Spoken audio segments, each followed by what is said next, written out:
तर जय श्रीराम मंडळी, नवीन ब्लॉगमध्ये स्वागत आहे. तर आपण चाललो दुकानवर आलो.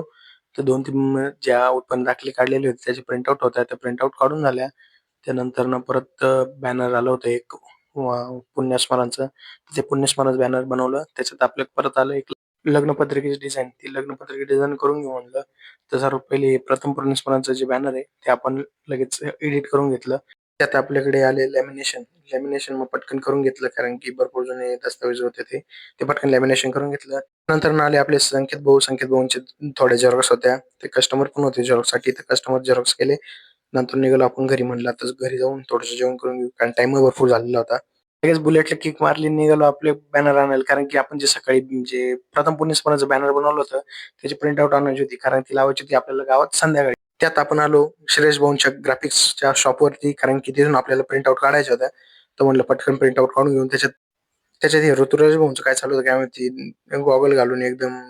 त्याच्यात त्यांना म्हणलं श्रेयस भाऊ कुठे गेले, ते श्रेयस भाऊ गेले म्हणे बाहेर. अच्छा, ठीक आहे. बॅनर घेतले आणि निघालो घरी जायला. त्याचं म्हणलं भरपूर अंधार झाला आता. आणि आजचा ब्लॉग इथेच संपू. भेटू उद्याच्या ब्लॉग मध्ये. धन्यवाद.